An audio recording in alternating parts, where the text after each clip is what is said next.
নমস্কার, raise of light YouTube চ্যানেলে আপনাদের স্বাগত। আজকের গল্প বিমল করের লেখা কাপালিকরা এখনও আছে, দ্বিতীয় পর্ব। গল্প পাঠে আমি সুদীপ্ত। সস্তা সিগারেট পাওয়া গেল, কয়েক প্যাকেট কিনে নিল চন্দন। তারপর তো মাঠ মোকামের কথাটা দোকানদারকে জিজ্ঞেস করলো। কিকিরা যদিও বলে দিয়েছিলেন রাস্তাটা, তবু তারাপদ জিজ্ঞেস করলো। নতুন জায়গায় কিছু খুঁজে বার করতে হলে একজনের জায়গায় দুজন কি তিনজনকে জিজ্ঞেস করলে আরও নিশ্চিন্ত হওয়া যায়। দোকানের ছোকরা মতন লোকটি মাঠ মোকামে যাওয়ার রাস্তাটা বলে দিলেও দোকানের বাইরে যে বুড়ো মতন লোকটি টিনের চেয়ারে বসেছিল সে কেমন কৌতূহলের সঙ্গে ভাঙা ভাঙা বাংলায় হিন্দিতেই জিজ্ঞেস করলো, কাহা যাবেন? তারাপদ বলল, ভুজঙ্গবাবুর বাড়ি। লোকটা অবাক হলেও নিজেকে যেন সামলে নিতে নিতে বলল, ভুজঙ্গ মহারাজজি, আচ্ছা আচ্ছা, যাইয়ে। দোকানের বাইরে এসে তারাপদরা একটা নিম গাছের পাশ দিয়ে পাথর ফেলা রাস্তাটা ধরল। সামান্য এগিয়ে চড়াইয়ের কাছে পৌঁছতেই ডান দিকে গ্রাম চোখে পড়ল। ছোট গ্রাম, কয়েকটা মাত্র ঘর। হরিরামের আস্তানা দেখা গেল না। টিলাটা চোখে পড়ল গ্রামের কাছাকাছি। ঝোপঝাড়ের আড়ালে আস্তানাটা বোধহয় আড়াল পড়েছে। বাদিকেও দু একটা পাকা বাড়ি, বাঁধানো কুয়ো। চড়াই ফুরিয়ে গেলেই বাদিকের কাঁচা রাস্তা ধরতে হলো। জায়গাটা যে সুন্দর তাতে কোনো সন্দেহ নেই। খটখটে শুকনো শক্ত মাটি, বিশাল বিশাল মাঠ, ঢেউ খেলানো। মাঝে মাঝে বড় বড় পাথর পড়ে আছে। জংলা গাছ নানা রকমের। মাথার ওপর দিয়ে দু চারটে বক উড়ে যাচ্ছে। রোদ টকটক করছে, শীতের বাতাস দিচ্ছে সনসন করে। হাঁটতে হাঁটতে চন্দন বলল, জায়গাটা কিন্তু চমৎকার, কি বলিস? তারাপদ বলল, খুব ভালো, কিন্তু জায়গার কথা এখন ভাবতে পারছি না চাঁদু। কেন? জেনে শুনেও চন্দন বলল, ভুজঙ্গ যেরকম ফনা ধরে দাঁড়িয়ে আছে, তারাপদ হাজার দুর্ভাবনার মধ্যেও তামাশা করবার চেষ্টা করল। চন্দন হেসে বলল, যা বলেছিস, ভুজঙ্গ যে কোন ফনা ধরে দাঁড়িয়ে আছে কিচ্ছু বোঝা যাচ্ছে না। কিকিরা যা বললেন তাতে লোকটাকে একটা আস্ত শয়তান বলেই মনে হচ্ছে। তারাপদ বলল, কিকিরা কিন্তু সত্যিই বড় ভালো লোক। আমরা ভাই ওকেই অবিশ্বাস করছিলাম। সত্যি মানুষ চেনা বড় কঠিন। সবই কঠিন, এই সংসার চেনাই কি সহজ? ধর না, ভুজঙ্গভূষণের কথা, লোকটা এত শয়তান, কিন্তু সেই লোক মরার আগে আমায় সম্পত্তি দেবার জন্য ডেকে পাঠায়। চন্দন একটা কুলঝোপের পাশে বিশাল একটা গিরগিটির মতন জীব দেখে থমকে দাঁড়িয়ে পড়ল। তারা দেখ। চন্দন আঙুল দিয়ে জীবটাকে দেখালো। তারপর বলল, কি রে ওটা, তক্ষক নাকি? চন্দন পায়ের শব্দ করতেই জন্তুটা ঝোপের আড়ালে পালালো। তারাপদ বলল, ডেঞ্জারাস জিনিস, বৃষ্টিস আছে বোধ হয়। চন্দন বলল, তুই এক আচ্ছা জায়গায় এলি কি বল, চারপাশেই ডেঞ্জার। সত্যি, এখন ভাবছি টাকার লোভে মানুষ কী না করে। আমার কিন্তু ভালোই লাগছে। ভালো লাগছে? অ্যাডভেঞ্চার মনে হচ্ছে। সেই যখের ধনের মতন ব্যাপার। তো পিসেমশাই ভুজঙ্গভূষণের গুপ্তধন উদ্ধারের থ্রিলটা মন্দ কী রে? তারপর তো দুঃখের শব্দ করে বলল, গুপ্তধন উদ্ধার বলেছিস বেশ, ঢাল নেই তলোয়ার নেই, নিধিরাম সর্দার। কেন কেন নিধিরাম কেন? কিকিরার মুখে শুনলি না ভুজঙ্গ কেমন ভয়ঙ্কর? তার সঙ্গে লড়বো আমরা? আমাদের কি আছে রে? নাথিং, একটা লাঠি পর্যন্ত হাতে নেই। চন্দন এবার মুচকি হেসে বলল, আছে আছে। কি আছে বলবো? বল। প্রথমে আছে কিকিরার হেল্প। কিকিরা আমাদের সব রকম সাহায্য করবেন বলেছেন। তুই বড় বাজে কথা বলিস সাধু। কিকিরা একটা রুগ্ন লোক, তার একটা হাত একরকম অসার। ওই মানুষ তোকে মুখের কথায় ছাড়া আর কিসে সাহায্য করতে পারেন? চন্দন একটা ছোট পাথর লাভ মেরে টপকে গেল, যেন তার হাত পায়ের সাবলীল ভাবটা দেখালো। বলল, শোন তারা, কিকিরা আমাদের কাছে 14 আনা কথাই ভাঙেননি। আমি তোকে বলছি, কিকিরা ভুজঙ্গভূষণের বাড়ির খবর রাখেন। কিকিরা ভুজঙ্গভূষণের শত্রু।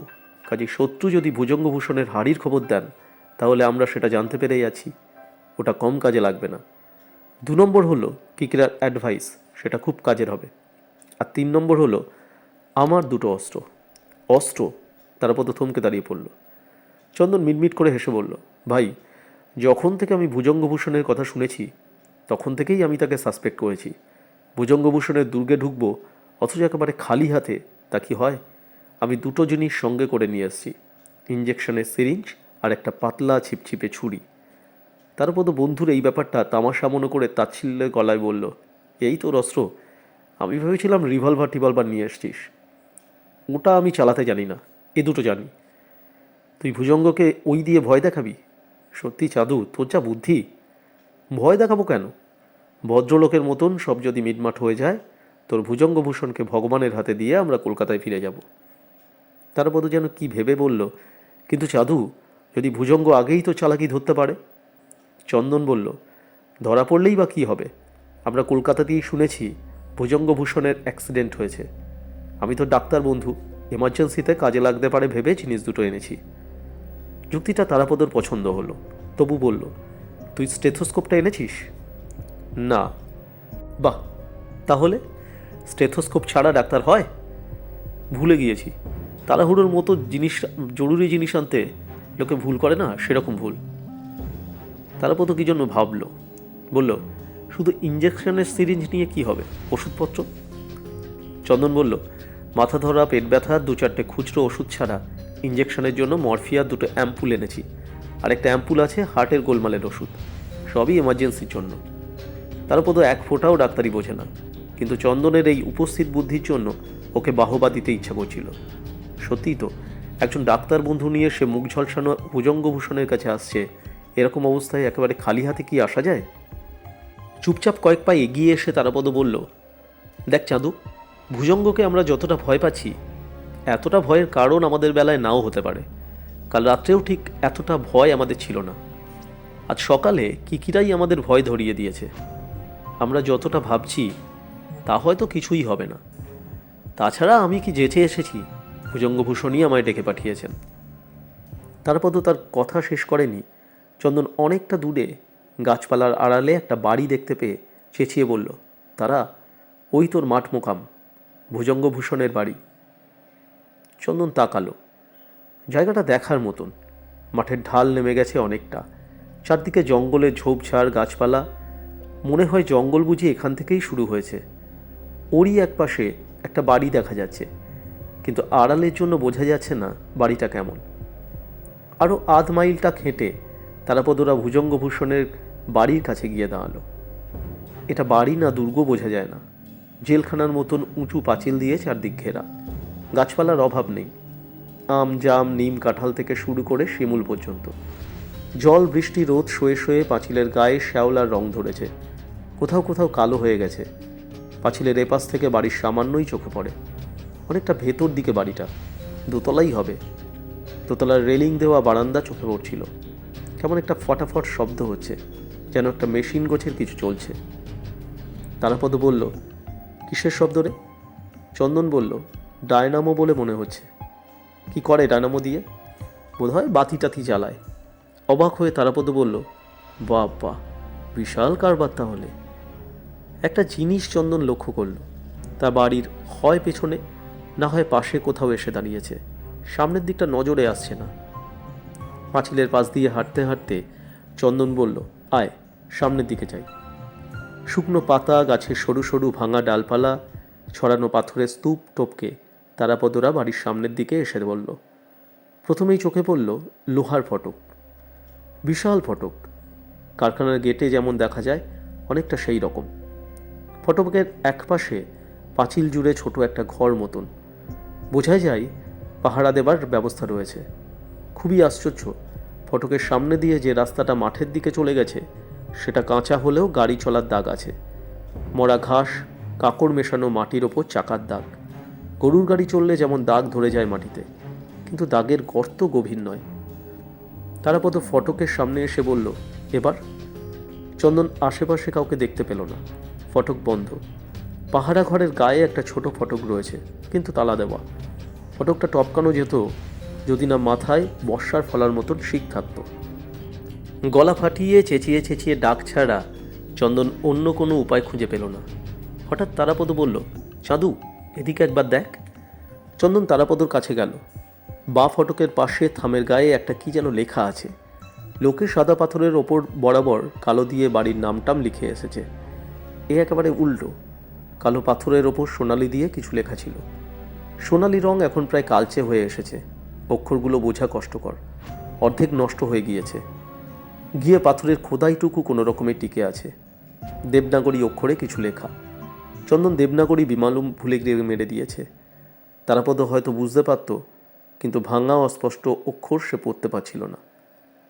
খুব খুঁটিয়ে খুঁটিয়ে দেখে তারাপদ বলল, সংস্কৃত মনে হচ্ছে, ঠিক ধরতে পারছি না, তবে আত্মা টাত্মা কিছু লেখা আছে। আত্মা?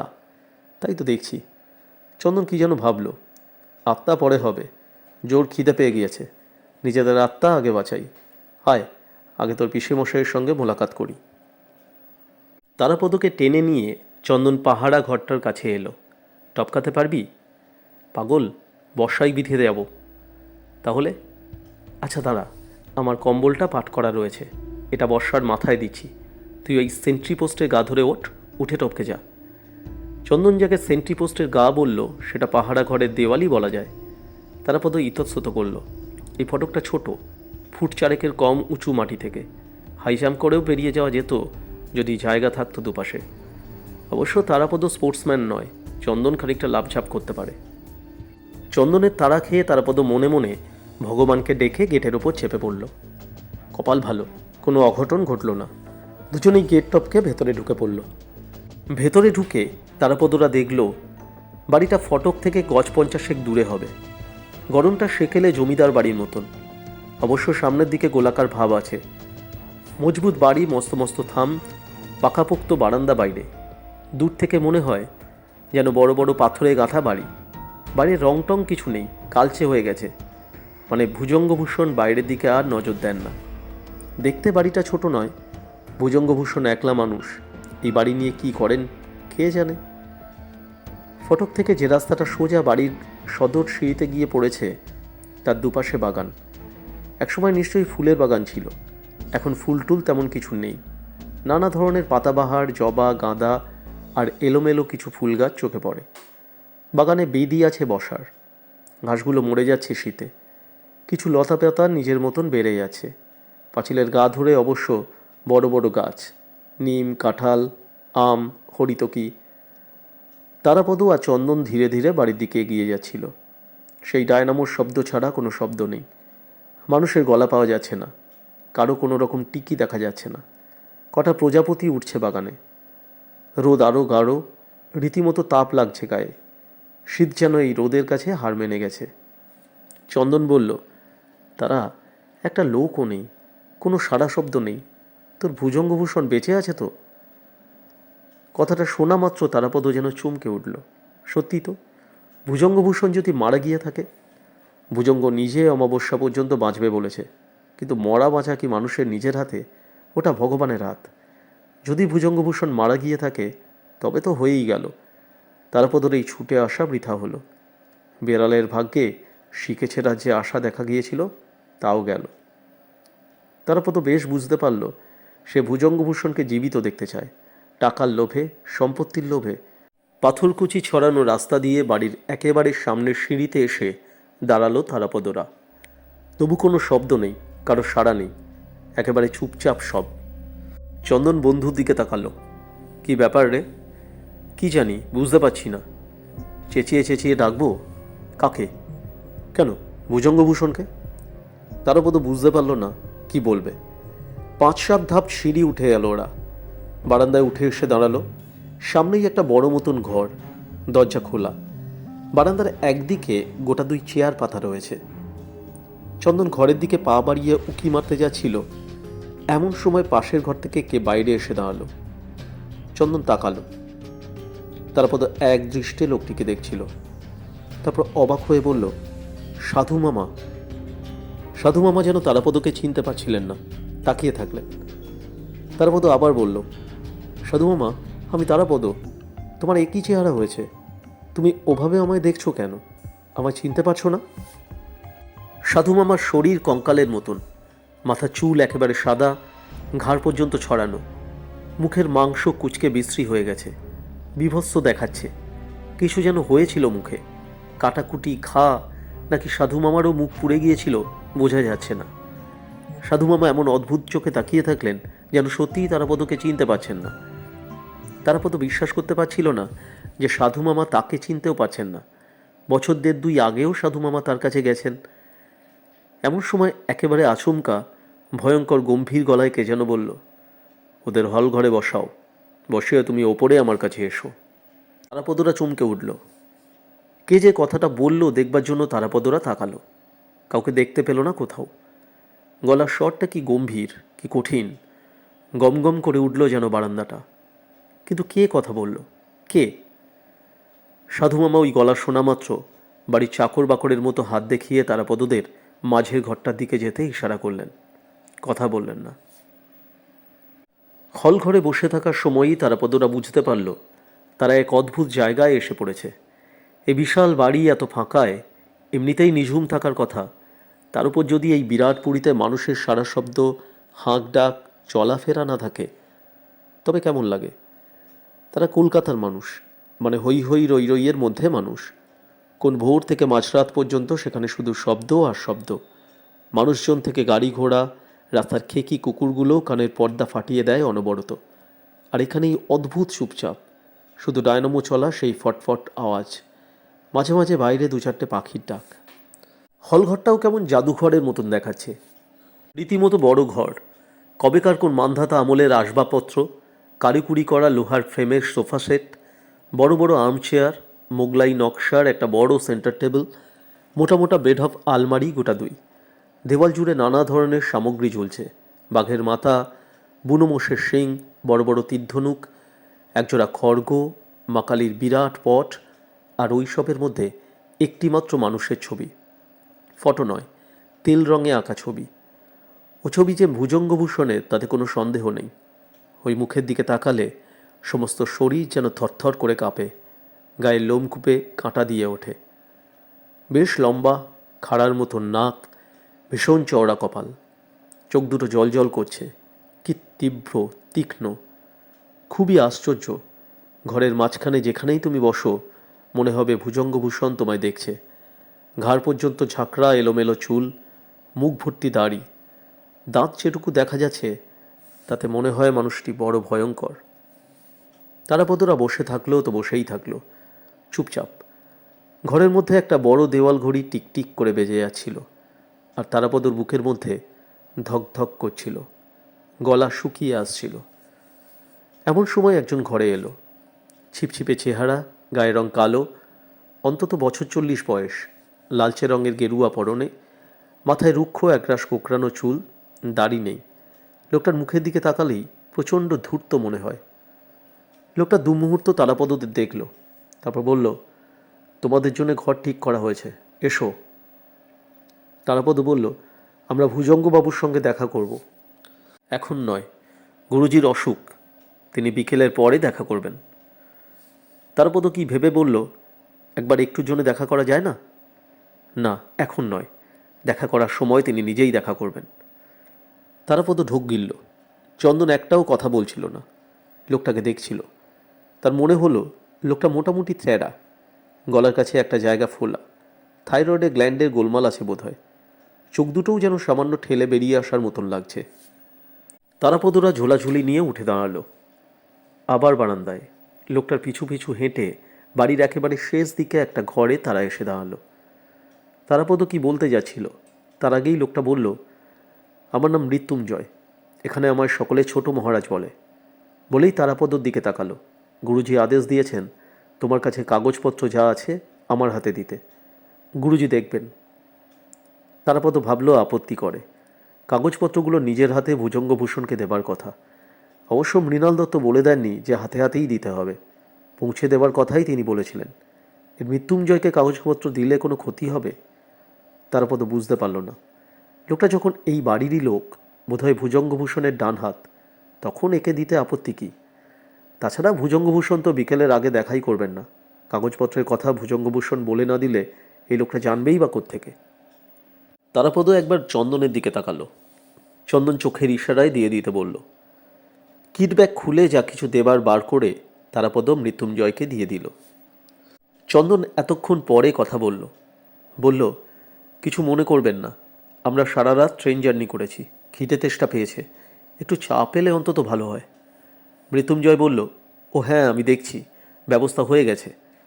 বলে চলে যেতে গিয়ে আবার বলল, এখানে কোনো অসুবিধা হবে না, কিছু দরকার হলে আমাদের জানিও। নাও বিশ্রাম করো, কলঘরটা ডান দিকে। বলে হাত দিয়ে বাথরুমের দিকটা দেখালো। মৃত্যুঞ্জয় চলে যাবার পর তারাপদ নিচু গলায় বলল, সাধু, এ কোথায় এলাম? আমার ভালো লাগছে না। সাধু মামা আমায় চিনতে পারল না, কেমন শরীর হয়ে গেছে, একটাও কথা বলল না। ব্যাপারটা আমি বুঝতে পারছি না। চন্দন বলল, তোর লোক চিনতে ভুল হয়নি তো? কি বলিস, সাধু মামাকে চিনব না? চন্দন কোনো জবাব দিল না। ঘরটা দেখতে লাগলো।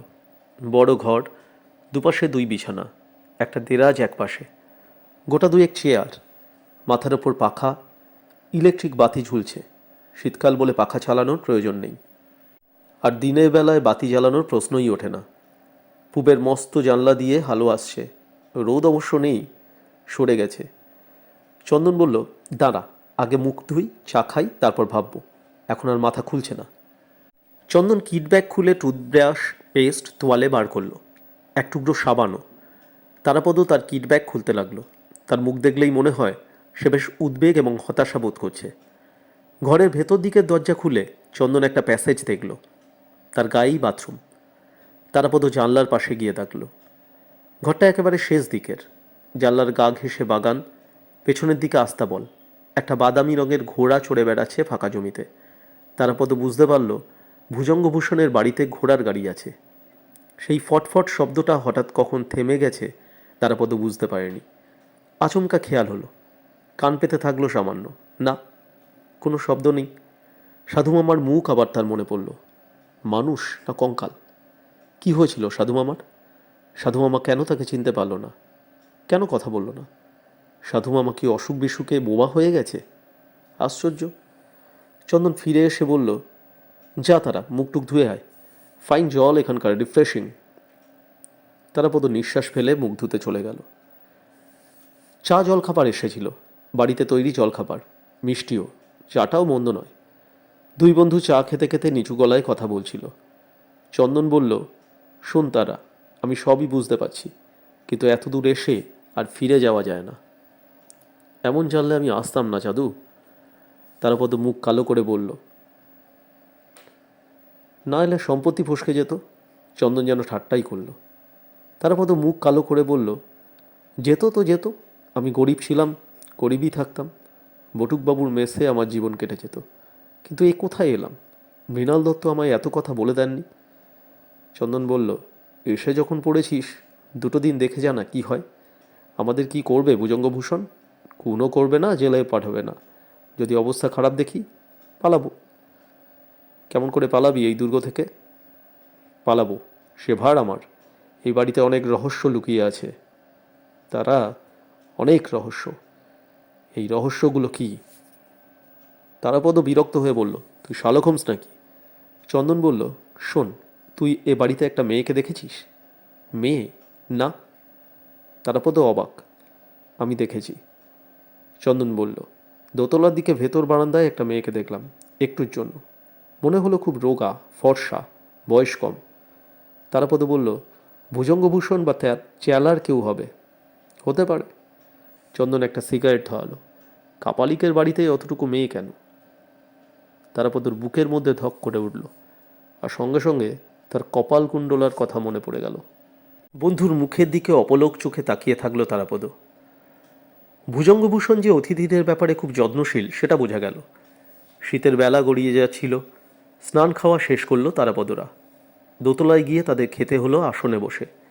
খেতে বসে মনে হলো এত রকম সুখাদ্য তারাপদ জীবনে খায়নি। মৃত্যুঞ্জয় তাদের তদারক করছিল। ঠাকুর গোছের একটা লোক খেতে দিচ্ছিল ওদের। সমস্ত কিছু পরিপাটি, পরিচ্ছন্ন। নিজেদের ঘরে ফিরে এসে চন্দন বলল, তারা, তোর পিসেমশাই যা দারুণ খাতির করছে রে। এই রেটে যদি 7 দিন খাই আর ঘুমোই, এই শীতে একটা ফার্স্ট ক্লাস চেঞ্জ হয়ে যাবে। তারাপদ ঢেকুর তুলে বলল, খাতিরের শেষটায় কি হয় দেখ। কেন? তুই সম্পত্তি পাবি, আর আমরা বগল বাজাতে বাজাতে কলকাতায় ফিরব। সাধু মামাকে আরেকবারও দেখছি না কেন বলতো? কি জানি, হয়তো তার অন্য কাজ। মৃত্যুঞ্জয়কে তোর কেমন লাগছে? একটা ক্যারেক্টার। লোকটা শয়তান বলে মনে হচ্ছে আমার, পাক্কা শয়তান। নে, এবার একচোট ঘুমিয়ে নে। ট্রেনে ভাই ভালো ঘুম হয়নি। বলতে বলতে চন্দন বিছানায় শুয়ে পড়ল। হাতে সিগারেটের টিপ করে জানলা দিয়ে ছুঁড়ে বাইরে ফেলে দিল। তারাপদ প্রচুর খাবার পর একটা সিগারেট খাচ্ছিল। বলল, চাঁদু, আজ একবার কিকিরার সঙ্গে দেখা করা যায় না? উনি তো বলেছেন বিকেলেই জসিডি থেকে ফিরবেন। চন্দন বলল, আজ আর কি করে হবে? সন্ধ্যের দিকে ভুজঙ্গভূষণের সঙ্গে দেখা হবে তোর। তারপর আর সময় কোথায়? স্টেশন কম দূর নয়। তারাপদ চুপ করে থাকলো। চন্দন বিছানায় এপাশ ওপাশ করতে করতে ঘুমিয়ে পড়ল। তারাপদরও আলস্য লাগছিল। শীতের দুপুরে চন্দন ঘুমাচ্ছে। বিছানায় গা গড়িয়ে নানা রকম ভাবতে ভাবতে তারাপদও ঘুমিয়ে পড়ল। তারাপদর ঘুম ভাঙল শেষ বেলায়। শীতের দিন, হু হু করে রোদ পালিয়ে আলো মরে আসছে। ঘরের মধ্যে ছায়া ছায়া ভাব, কেমন যেন বিষণ্ণ রং ধরে গিয়েছে বাগানে। চন্দন ঘুমোচ্ছিল। তারাপদ হাই তুলতে তুলতে উঠল। জানলার কাছে দাঁড়ালো। হাওয়া দিয়েছে শীতের, গাছপালায় সেই হাওয়া লেগেছে। দূরে যেন কোথায় একটা কাক ডাকছে। শব্দটা কানে খারাপ লাগছে না। গাছের পাতা উড়ে গেল বাতাসে। বোধহয় ওই ইউক্যালিপটাস গাছটার শুকনো পাতা। তারাপদ চোখে মুখে জল দিয়ে আসতে কলঘরের দিকে চলে গেল। ফিরে এসে ঘরে ঢুকতেই দেখল জানলার কাছে সাধু মামার মুখ। তারাপদ প্রথমটায় কেমন বিশ্বাস করতে পারেনি। যখন তার বিশ্বাস হলো, তখন আর সাধু মামা নেই। কি যেন একটা বিছানার দিকে ছুড়ে দিয়েই সাধু মামা চলে গেছেন। তারাপদ তাড়াতাড়ি এসে জানলার কাছে দাঁড়ালো। জানলায় গড়াত, মুখ বাড়ানো যায় না। এদিক ওদিক তাকালো তারাপদ। সাধু মামাকে দেখতে পেল না। ডালাটা তুলে নিল তারাপদ। ধীরে ধীরে খুলল। এক টুকরো কাগজে কি যেন লেখা শীষ পেন্সিলে। পড়তে কষ্ট হয়। তারাপদ পড়ল, তুমি শেষ পর্যন্ত জমপুরিতে পা দিয়েছ। এসে ভালো করেছ। খুব সাবধানে থাকবে। আমি আছি। তোমায় পরে সব বলবো। আমি বোবা সেজে আছি। এই যন্ত্রণা থেকে তুমি আমাদেরকে উদ্ধার করবে বাবা। এ কাগজ রেখো না, নষ্ট করে ফেলো। তারাপদ সর্বাঙ্গ পাথর হয়ে গেল। সাধু মামা বোবা সেজে রয়েছে কেন? তারাপদ তাদের উদ্ধার করতে পারে মানে? কাদের? কারা এখানে বন্দী? কেন? তারাপদ ভয়ে কেমন যেন হয়ে গিয়ে চন্দনকে ঠেলা মেরে জাগিয়ে তুলতে লাগলো। চাঁদু, এই চাঁদু, ওঠ। চন্দন ধর্মর করে উঠে বসল। ভেবেছিল না জানি কি ঘটেছে। উঠে বসে দেখল ঘরটা ছায়ায় ভরা। তারাপদ তার সামনে দাঁড়িয়ে আছে। তারাপদ বলল, আচ্ছা ঘুম ঘুমাচ্ছিস? সন্ধে হয়ে গেল, ওঠ, এটা পড়ে দেখ। ঘুম জড়ানো ছলছলে চোখে চন্দন বলল, কি ওটা? সাধু মামার চিঠি। চন্দন চিঠিটা নিল। চোখ ঝাপসা, কোনো রকমে পড়ল। বার 2-3। তারপর বলল, এখানকার সবই মিস্টিরিয়াস। এবারই আরও বড় রহস্য তারাপদরা সন্ধ্যের দিকে জানতে পারল। শীতের দিন, বিকেল ফুরোতেই সন্ধে। চারদিক অন্ধকার হয়ে গেল। কলকাতার মানুষ তারাপদরা। অন্ধকার দেখার সুযোগ কমই জোটে। জুটলেও এমন 4-5 জুড়ে থমথপে অন্ধকার দেখার অভিজ্ঞতা তাদের নেই। তার উপর শীত, কুয়াশা জমছে মাঠে ঘাটে। কোনো দিকেই তাকানো যায় না। মৃত্যুঞ্জয় এসে জানিয়ে গিয়েছে সামান্য পরে এসে তারাপদদের ভুজঙ্গভূষণের কাছে নিয়ে যাবে। তারাপদরা জামা প্যান্ট পরে তৈরি হয়ে বসে আছে। সেই ফটফট শব্দটা আবার বিকেলের পর থেকে শোনা যাচ্ছিল। ডায়নামো চলছে আর কি। ঘরে বাতি জ্বলছে। তারাপদর বুকের মধ্যেও ধকধক করছিল। ভুজঙ্গভূষণের কাছে যেতে হবে। জীবনে যাকে কোনোদিন দেখেনি, যার নামও 3 দিন আগে পর্যন্ত তার জানা ছিল না, সেই লোকটার কাছে। অথচ এই লোকই তারাপদকে 1.5 লাখ টাকার সম্পত্তি দিয়ে যেতে ডেকে পাঠিয়েছে। এমন মানুষকে দেখার আগে এমনিতেই বুক কাঁপার কথা। তার উপর সেই মানুষ যদি এত রহস্যময় ও ভয়ঙ্কর হয়, তবে কেমন লাগে? তারাপদর মুখ গলা শুকিয়ে যাচ্ছিল। বুকে যেন অনবরত কেউ হাতুড়ি পিটছে। চন্দন তারাপদর চেয়ে সাহসী, তবু তারও ভয় হচ্ছিল। তারাপদর কাঠের মতো শুকনো গলা করে বলল, চাঁদু, কি হবে? চন্দন বলল, কিছু ভাই বুঝতে পারছি না। যাই হোক, আমাদের নিশ্চয়ই মেরে ফেলবে না। কাপালে কি হোক আর শয়তানি হোক, আজকের দিনে মানুষকে বাড়িতে ডেকে এনে মেরে ফেলা মুশকিল। পুলিশে ধরবে। আমরা দুজন যে এ বাড়িতে এসেছি তার প্রমাণ কলকাতায় মৃণাল দত্ত থেকে শুরু করে এখানে সাধু মামা পর্যন্ত সবাই দিতে পারবেন। তারাপদ ভয় সামলাবার জন্য ঘন ঘন সিগারেট খেতে লাগলো। শেষে মৃত্যুঞ্জয় এলো। বলল, এসো। তারাপদরা উঠল। ফাঁকা ফাঁকা ঘর, বারান্দা, সিঁড়ি দিয়ে তারাপদরা দোতলায় এলো। দোতলার ভেতর বারান্দা দিয়ে হেঁটে একটা ছোট ঘরের কাছে এসে মৃত্যুঞ্জয় বলল, ওই ঘরে যাও। ঘরে ধোয়ানো ধুতি, ফতুয়া, গরম চাদর আছে। তোমাদের এই জামা প্যান্ট পাল্টে নেবে, জুতো মোজা খুলে রাখবে। জানলার দিকে জল আছে, হাত ধুয়ে নেবে। নোংরা বাইরের জামা কাপড়ে গুরুজির কাছে যাওয়া যায় না। চন্দন প্রতিবাদ করে বলল, আমরা লন্ড্রির প্যান্ট জামা পরেছি। তা হোক, এখানের এই নিয়ম, বাইরের কোনো পোশাকেই কাউকে গুরুজির কাছে যেতে দেওয়া হয় না। আমি ধুতি পরতে পারি না, চন্দন বলল। তাহলে তুমি থাকো। তারপর তো চন্দনের হাত ধরে টানল। ঠিক আছে, আমি তোকে ধুতি পরিয়ে দেব। ওরা দুজন পোশাক পাল্টাতে পাশের ঘরে চলে গেল। ঘরে ঢুকে চন্দন রাগের গলায় বলল, যত বাজে নিয়ম, কোনো মানে হয়? কোন মহারাজ তো পিসেমশাই যে তাকে দেখতে হলে ধুতি পরতে হবে? কেমন শীত দেখেছিস? ধুতির ভেতর দিয়ে ঢুকে হাড় কাঁপাবে। তারাপদ বলল, কপাল ভাই, কিছু করার উপায় নেই। চন্দন একেবারেই ধুতি পরতে পারে না তা নয়, বছরে এক আধ দিন পরে, রীতিমতো যুদ্ধ করে। ওরা জামা প্যান্ট ছেড়ে ধুতি ফতুয়া পরতে লাগলো। পোশাক পাল্টে তারাপদরা বাইরে এলো। মৃত্যুঞ্জয় দাঁড়িয়ে আছে, বলল, এসো। বারান্দার গা লাগানো একটা প্যাসেজ ঘুরে সামনের ঘরটার সামনে এসে দাঁড়ালো মৃত্যুঞ্জয়। বলল, ভেতরে যাও, বসবার জায়গা আছে, গিয়ে বসে থাকো, কথাবার্তা বলো না। দরজা ভেজানো ছিল, মৃত্যুঞ্জয় খুলে দিল। তারাপদরা ঘরে পা বাড়ালো। দরজা বন্ধ হয়ে গেল। সামনেই মোটা ভারী পর্দা। পর্দা সরিয়ে ঘরের মধ্যে তাকাতেই চোখ যেন অন্ধ হয়ে গেল, কিছু দেখা যায় না। মনে হলো সিনেমা আরম্ভ হয়ে যাবার পর হলে ঢুকলে চোখে কিছু দেখা যায় না, অনেকটা সেই রকম। কিন্তু সিনেমার হলে তবু এদিকে ওদিকে চোরা আলোর ব্যবস্থা থাকে, ছবি দেখানোর আলোও এক এক সময় উজ্জ্বল হয়ে ওঠে। এখানে ওসব কিছু না। মিটমিট করে দুপাশে দুই চোরা দেওয়াল আলো জ্বলছে যদিও, তবু সেই আলোয় কিছু দেখা যায় না। দুই বন্ধু পাশাপাশি থমকে দাঁড়িয়ে থাকলো কিছুক্ষণ। তারপর ধীরে ধীরে চোখ সয়ে এলে খুব অস্পষ্টভাবে ঘরটা চোখে পড়ল।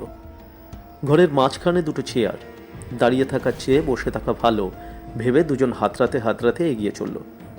পায়ের তলায় যে কি আছে বোঝা যাচ্ছে না, মনেই হয় না মাটিতে পা, যেন কোনো তুলোর মধ্যে পা ডুবে যাচ্ছে, এত নরম। কোনো সন্দেহ নেই, খুব দামি কার্পেট পাতা রয়েছে ঘর জুড়ে। কার্পেটের রংটাও হয় কালো, না হয় ঘন লাল, কালচে দেখাচ্ছে। অবশ্যই অন্ধকারে সবই কালচে দেখাচ্ছে। তারাপদরা কোনো রকমে চেয়ারে এসে বসল। বসামাত্র মনে হলো যেন নরম গদির মধ্যে সমস্ত শরীরটা ডুবে গেছে। ভয় দুজনেরই বুকের ওপর চেপে বসেছে, তবু চোখ আরও খানিকটা সয়ে আসায় তারা ঘরের চারপাশ দেখছিল। ঘর নিশ্চয়ই ছোট নয়, দেয়ালগুলো দেখা যায় না। সারা ঘরে কেমন এক সুন্দর গন্ধ, দামি ধূপের নাকি কোনো আতর ছিটিয়ে দেওয়া হয়েছে বোঝা যায় না। গন্ধটা বাতাস ক্রমশ ভারী হয়ে উঠছিল। তাদের চেয়ারের সামনে খানিকটা তফাতে আরও একটা চেয়ার চোখে পড়ল। তারাপদর দিকে মুখ করা, সিংহাসন মতন যেন, উঁচু বড়, মনে হলো বেশ যেন বাহারি। চেয়ারের দুপাশে পর্দা, ভেলভেটের পর্দা বুঝি, কোচানো হয়ে ঝুলছে। ঠিক একেবারে ছোট স্টেজের দুটো উইংস। মাথার ওপর দিকটা এত অন্ধকার যে কোথায় ছাদ বোঝা যাচ্ছে না। হঠাৎ চন্দন তারাপদর হাত আঁকড়ে ধরল, ধরে ফিসফিস করে বলল, তারা, সেই বেড়াল। তারাপদ তাকায়। ভেলভেটের পর্দার একপাশে ছোট্ট একটা গোল টেবিলের ওপর সেই কালো বেড়াল, মৃণাল দত্তের বাড়িতে যেমন দেখেছিল তারা। অন্ধকারে তার গা দেখা যাচ্ছে না, চোখের মণি দুটো শুধু জল জল করছে। নিশ্চয়ই কালো বেড়াল, মৃণাল দত্তের বাড়ির বেড়ালের মতো মরা সাজানো বেড়াল, নয়তো একই জায়গায় বসে থাকবে কেন? চন্দনের হাত ঘামছিল। সে বেড়ালের দিকে তাকিয়ে থাকলো। নিশ্চয়ই ঘুরবে, মুখ ফেরাবে। এমন সময় ভেলভেটের পর্দার দিকে আরেকটা চোরা আলো জ্বলে উঠল, লাল আলো, মৃদু তার আভা। আর তারাপদরা দেখল এক ভৌতিক আকৃতি ডান দিকের পর্দা সরিয়ে এসে দুমুহূর্ত দাঁড়ালো। তারপর সেই সিংহাসনের মতন চেয়ারে বসলো ধীরে ধীরে। ভয় দুজনেরই গলায় এসে জমা হয়েছে, জিভ শুকনো, বুক যেন আর সইতে পারছে না, এত জোরে ধকধক করছে হৃৎপিণ্ড। শরীরের রক্ত ঠান্ডা হয়ে যাচ্ছিল, অসাড় লাগছে, কাঁপছে হাত পা। মানুষটি যে কি পড়েছে বোঝা যাচ্ছিল না, হয়তো আলখাল্লা, রক্ত গৈরিক রঙের। তার মাথা থেকে গলা পর্যন্ত একটা ঢাকা পরানো, শুধু নাক, মুখ আর চোখের জায়গাটা খোলা। তারাপদরা প্রচুর ইংরেজি ছবি দেখেছে। তাদের মনে হলো এককালে এইরকম মুখোশ পরে রাজা রাজরারা গোপন জায়গায় যেত। এইরকম মুখোশ পরেই কেউ কেউ অনাচার অত্যাচার করতে বেরিয়ে পড়ত, দুশ্মন দমন করতেও যেত। এই কি ভুজঙ্গভূষণ? হঠাৎ সেই মানুষটি গম্ভীর চাপা গলায় বলল, তারাপদ, আমি তোমার মিশেমশাই ভুজঙ্গভূষণ। উঠে গিয়ে প্রণাম করার কথা তারাপদ ভুলে গেল। ভুজঙ্গভূষণ বললেন, আমার মুখ পুড়ে গিয়েছে, ব্যান্ডেজ বাঁধা। তোমাদের দেখতে ভালো লাগবে না, তাই এটা পড়েছি। তুমি আমার মুখ দেখতে পাচ্ছ না বলে আমারই কষ্ট হচ্ছে। আমার শরীর ভালো নয়, তোমায় শুধু দেখতে এসেছি। তুমি এসেছো, আমি খুশি হয়েছি। তারাপদ সাহস করে বলল, মৃণালবাবু আমার হাত দিয়ে কিছু কাগজপত্র আর চিঠি দিয়েছিলেন আপনাকে দেবার জন্য। আপনি পেয়েছেন? পেয়েছি। ওই ছেলেটি তোমার বন্ধু, ডাক্তার? আগে হ্যাঁ, মৃণালবাবুর মুখে শুনলাম আপনার অ্যাক্সিডেন্ট হয়েছে, তাই ওকে সঙ্গে করে নিয়ে এলাম। কি হয়েছিল আপনার? কি হয়েছিল তুমি ঠিক বুঝবে না। অগ্নিচক্রের মধ্যে মুখ ছিল। মনটা হঠাৎ অন্যমনস্ক হয়ে যায়। একাগ্রতা নষ্ট হয়ে গেলে পাপ হয়, সেই পাপের ফল। অগ্নিচক্র কি? তোমরা বুঝবে না, না দেখলে বুঝতে পারবে না। এই যে ঘরে তোমরা বসে আছো, এই ঘরে পরলোক থেকে আত্মারা আসেন। আমি তাদের ডেকে আনি, তারা আসেন, দেখা দিয়ে যান। কত লোক তাদের হারানো প্রিয়জনকে এখানে একটু দেখতে আসে। আত্মা অদৃশ্য, তাকে দেখা যায় না, তবে সদয় হলে তারা আমাদের নানা প্রশ্নের জবাব দিয়ে যান। অনেক সময় স্পর্শও করে যান, চিহ্নও রেখে যান কোনো কোনো সময়।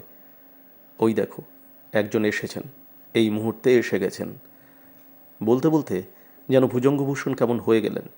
মাটি থেকে একটা বড় পুজোর ঘণ্টা উঠিয়ে নিয়ে বাজালেন সামান্য। সঙ্গে সঙ্গে সমস্ত ঘর ঘুটঘুটে অন্ধকার। সেই নিকষ কালো অন্ধকারে মাথার ওপর ক্ষীণ একটু আলো জ্বলে উঠল, আর কোথা থেকে একটা লাল বল সোনালি ডোরা দেওয়া ঘরের মাঝখানে এসে হাজির হলো। ভুজঙ্গভূষণ বললেন, আপনি কে আমি জানি না, যদি আমার পরিচিত হন আপনার আসার প্রমাণ দিন। বলার পর বলটা কাঁপতে লাগলো, নড়তে লাগলো, তারপর ধীরে ধীরে শূন্যে উঠতে লাগলো। ভাসতে ভাসতে ওপরে ছাদের দিকে উঠে গেল। ওপরের আলোয় সেই লাল আর সোনালি রঙের বলটা ঝকঝক করে উঠল। বলটা আবার সামান্য নেমে এলো, নেমে এসে লাফাতে লাফাতে ঘরের ডান দিক থেকে বাঁ দিক পর্যন্ত চলে গেল, আবার বাঁ দিক থেকে ডান দিকে আসতে লাগলো। তারাপদ ভয়ে অজ্ঞান হয়ে যাবার মতন। চন্দন দুচোখ বন্ধ করে ফেলল। পরের দিন সকালেও তারাপদ নিজেকে সামলে নিতে পারল না। চোখ মুখ বসে গিয়েছে, শুকনো চেহারা। পরপর দুরাত্রি ঘুম হলো না বেচারির। আগের দিন কেটেছে ট্রেনে, আর কাল সারা রাত বিছানায় শুয়ে ভয়ে আতঙ্কে মরেছে। চন্দন ডাক্তার মানুষ, তার অনেক সাহস। মরা কাটা থেকে শুরু করে সে কত কী করেছে। সহজে ঘাবড়ে যাওয়ার ছেলে চন্দন নয়। তবু চন্দনও কেমন বোকা হয়ে গেছে, ভয়ও পেয়েছে খানিকটা। দুজনে আলোচনা করেও বুঝতে পারছে না এরকম ঘটনা কেমন করে ঘটে। ছোট ফুটবল সাইজের একটা বল কেমন করে হাওয়ার মধ্যে নেচে বেড়ায়? ভৌতিক ব্যাপার না ম্যাজিক? যদি বিশ্বাস করে নেওয়া যায় ম্যাজিক, তবে ভয় ভাবনার কিছু থাকে না। কিন্তু ম্যাজিক বলে ঠিক বিশ্বাস করতেও মন চাইছে না। সকালবেলায় মুখ টুক ধুয়ে কোনো রকমের চা খেয়ে দুজনে বাড়ির বাইরে এসে দাঁড়ালো, বাগানে। তারাপদ বলল, সাধু, কিকিরার কাছে যেতেই হবে। চন্দন বলল, আমিও তাই ভাবছি। কখন যাবি? বিকেলে যাওয়া যাবে না। ভুজঙ্গ আবার আজ বিকেলের পর আমাদের সঙ্গে দেখা করবে বলেছে। যেতে হলে এখনই যাওয়া দরকার। চন্দন বলল, চল আমরা ঘুরে আসি। কাউকে কিছু বলতে হবে না। কি দরকার? নতুন জায়গা, কেমন সুন্দর দেখতে। আমরা একটু বেরিয়ে বেড়াচ্ছি, এইভাবে যেতে হবে। কেউ জিজ্ঞেস করলে বলবো বেড়াচ্ছি। তারপরও যদি খোঁচায়, বলবো স্টেশনে যাচ্ছি ব্লেড কিনতে কিংবা সিগারেট কিনতে। তারাপদ বলল, ঠিক আছে, চল। বাগানের মধ্যে সামান্য সময় দুজনে বেড়ানোর ভাব করে ঘুরে বেড়ালো। বাড়ির চারপাশ না হলেও অন্তত 3টে পাশ দেখে নিল। ভুজঙ্গভূষণের এই পুরী যতই দুর্গ হোক, কেউ যদি পালাতে চায় নিশ্চয়ই পালাতে পারে। সব দিক সর্বক্ষণ আটকে রাখা সম্ভব নয়। মানুষ জেলখানা থেকেও পালায়, এখান থেকে পালানো নিশ্চয়ই তার চেয়ে কঠিন নয়। বাগানে বেড়াতে বেড়াতেই মৃত্যুঞ্জয়কে দেখা গেল। চন্দন বলল, তারা, তোকে এবার একটু খেলতে হবে। তারাপদ অবাক চোখে বন্ধুর দিকে তাকালো। চন্দন বলল, তুই ওই মৃত্যুঞ্জয়টাকে ডাক, ডেকে বল ছোট ফটকের তালা খুলে দিতে। বলবি আমরা বেড়াতে যাব। শোন, মিনমিন করে কথা বলবি না ওর সঙ্গে, হুকুমের গলায় বলবি। এখানকার ছোট মহারাজাকে হুকুম? তুই বলছিস কি? তারাপদ ঘাবড়ে গিয়ে বলল। চন্দন বলল, আমি ঠিকই বলেছি। তুই ভুজঙ্গভূষণের সম্পত্তির মালিক হতে যাচ্ছিস। ও ব্যাটার কোনো রাইট নেই এখানে, তোর আছে। তুই এখন থেকেই এটা দেখিয়ে যা। তারপর যদি টদি বাদ দে, নো রিস্ক নো গেন। তুই চালা না, তারপর আমি আছি। বলে চন্দন মাতব্বরের মতো মৃত্যুঞ্জয়কে ডাকল। মৃত্যুঞ্জয় কাছে এলে তারাপদ ছোট ফটকে তালা খুলে দিতে বলল। ঠিক হুকুমের গলায় অবশ্য বলতে পারল না। খুবই আশ্চর্য যে মৃত্যুঞ্জয় সাধারণভাবে জিজ্ঞেস করল তারাপদরা কোথায় যাবে। তারপর চাকরকে ডেকে তালা খুলে দিতে বলল। ফটকের বাইরে এসে তারাপদরা হাঁটতে লাগলো। মাঠ, ময়দান, গাছপালা, দূরের জঙ্গল, যেদিকে চোখ চায় সব যেন রোদে ভেসে যাচ্ছে। শীতের রোদ, তবু কি গাঢ়, কত উষ্ণ। আকাশ নীল, রোদ যেন উপচে পড়ছে আকাশ থেকে। মাঠঘাটের ভেজা ভাব শুকিয়ে এসেছে, শিশির আর চোখে পড়ছে না। এখনো শীতে সেই সনসনে হাওয়া দেয়নি। অল্প স্বল্প যা আছে তাতে ভালোই লাগে।